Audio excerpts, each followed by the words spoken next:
Manila's morning sun was still young, peeking through the broken tin roofs of Tondo. The air was thick with the smell of fried bananas and diesel fumes, but for 10-year-old Alyssa Ramos, it was the scent of home, imperfect, noisy, but filled with dreams. Alyssa's world was small, a cramped one-room shanty she shared with her mother, Marites, and little brother, Junjun. Their walls were patched with cardboard, their floor a mix of wood and cement. Yet every corner of that room carried music. Her mother often said, "Music is our prayer, Anik. Sing like you're talking to God." And Alyssa did, every day. She sang while washing clothes, while selling sampaguita garlands near the jeepney stop, and even while waiting for leftover rice from the nearby eatery. Her voice wasn't just beautiful, it was haunting. It carried power beyond her age, the kind that silenced even the loudest streets. But life wasn't kind to dreamers in Tondo. Marites worked double shifts as a laundress, earning barely enough to keep them fed. Alyssa's father had left years ago, the day she turned 5. He was a guitarist who promised to return when he made it. He never did. Still, Alyssa clung to music like it was magic. One night, as the rain poured outside their small window, the family huddled around a cracked phone playing YouTube videos of Lady Gaga. The singer's voice soared through their dark room, the light from the screen reflecting in Alyssa's eyes. "Ma," she whispered, "I want to sing like her someday. I want to sing on a big stage." Marites smiled, her tired eyes soft. "Then you will, Alyssa. But promise me something, never sing for fame. Sing for truth. Sing for love. A month later, a flyer changed everything. Alyssa found it half-soaked on the ground near the market. Manila Talent Quest, open auditions. Ages 8 to 16. Grand prize, 500,000 pesos plus recording deal. She gasped. 500,000 pesos. Enough to change their lives. That evening, she showed it to her mother. Marites hesitated. "Anik, it's far, and we don't have money for the jeepney fare or new clothes." Alyssa held her mother's hands. "Please, Ma, I'll sing barefoot if I have to." Marites stared at her, her brave little girl, and finally nodded. "Okay, but we'll need to pray for fair money." The next day, Alyssa sold sampaguita garlands harder than ever. Her small voice shouted across the busy street, "Sampaguita po. 5 pesos lang." By sunset, she had earned 90 pesos, just enough for one jeepney ride to the audition venue. The audition was at SM Manila, a world away from her slum. As Alyssa and her mother entered the mall, she looked around at the lights, the polished floors, the air conditioning, all things that felt foreign to her. "Ma, this place looks like heaven," she whispered. They lined up with hundreds of other hopefuls. Some wore glittery dresses, others came with vocal coaches. Alyssa stood quietly in her faded pink dress, holding a small rosary. When her turn came, she felt her knees tremble. A tall woman with a clipboard called, "Contestant number 47, Alyssa Ramos from Tondo." Alyssa stepped onto the stage. The lights blinded her for a moment. 3 judges sat behind a long table, a famous music producer, a TV host, and an international guest, Mr. Brian West, a British music agent rumored to have discovered pop stars abroad. "What will you sing for us, Alyssa?" asked the host kindly. She took a breath. "I'll sing Shallow, by Lady Gaga." The audience murmured. Some smiled, others doubted.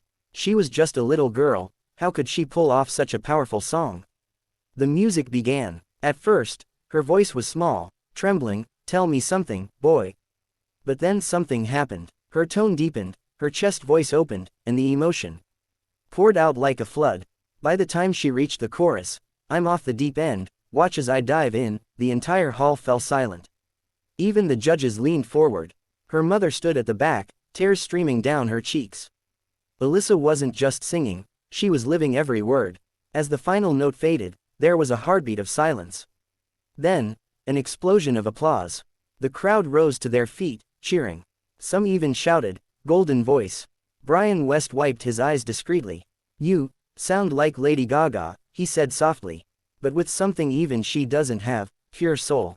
Marites ran to the stage, hugging her daughter tightly as cameras flashed. It was the first time Alyssa had ever seen her mother cry with joy. That night, a video of her audition went viral. The title read, "10-year-old Filipina from Tondo sings like Lady Gaga, must watch." Within 24 hours, it had 3 million views on Facebook and YouTube. Comments flooded in. Greater than, she's the next global star. This little girl made me cry. Someone get her on America's Got Talent. Reporters came to their home in Tondo, and soon, Alyssa was featured on morning shows and news outlets. She sang live on Magandang Buhay, and radio DJs called her the little Lady Gaga of Manila. But fame came with challenges. Cameras showed their humble home, and some people mocked her online. She's too poor to be a star, just another viral act. Marites shielded her daughter from the worst of it, whispering, "Ignore the noise, Anik. Let your music speak." Alyssa kept singing, not for fame, but for her mother, for the streets she came from, and for the little kids who sold sampaguita just like her. 2 months later, the Talent Quest Grand Finals arrived. It was held at the Araneta Coliseum, packed with thousands of spectators. The finalists were dressed in glamorous costumes. Alyssa still wore her simple pink dress, freshly washed and ironed by her mother. Backstage, she prayed quietly. "Lord, I'm scared, but if this is your plan, use my voice tonight." When it was her turn, the host announced, and now, the youngest finalist, 10-year-old Alyssa Ramos from Tondo. The crowd erupted in applause. The music started, a slow piano intro to Lady Gaga's "Always Remember Us This Way." Her voice floated through the arena, fragile yet fierce. She sang with the weight of her struggles and the warmth of her dreams. Each lyric felt like a message to her mother. When the sun goes down, and the band won't play. Midway through, the audience lit their phone flashlights. Thousands of tiny lights twinkled like stars. Alyssa sang through tears, her voice cracking, not from weakness, but from truth. As she finished, the arena stood as one. The judges didn't hesitate. All three pressed their golden buttons simultaneously, a first in the show's history.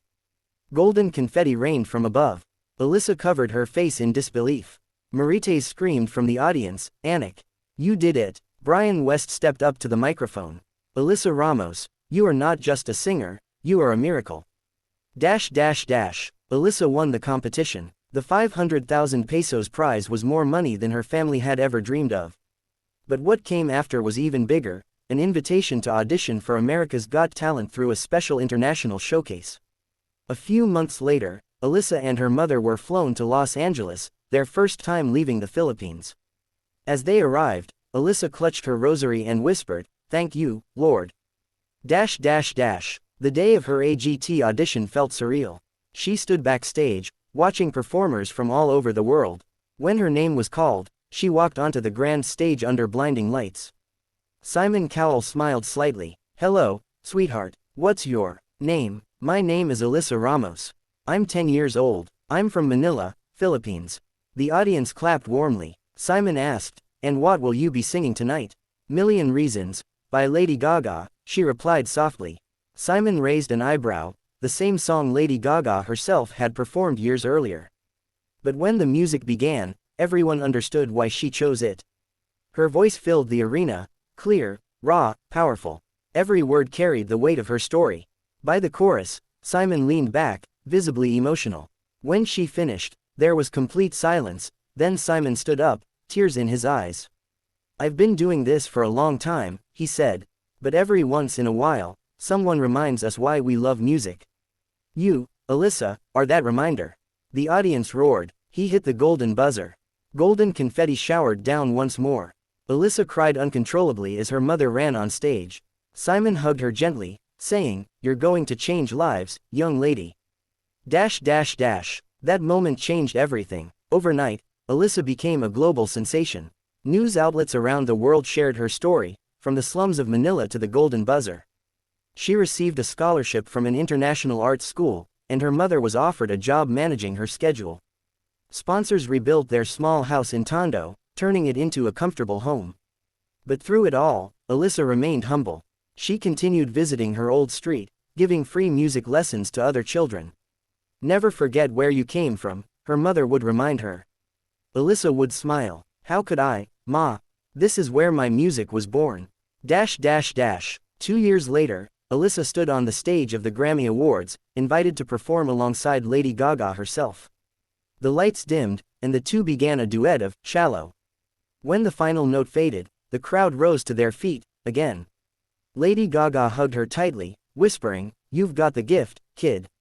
The world needs your voice." That night, As Alyssa looked out at the cheering crowd, she saw not fame or glory, but her mother's face in the front row, smiling with pride.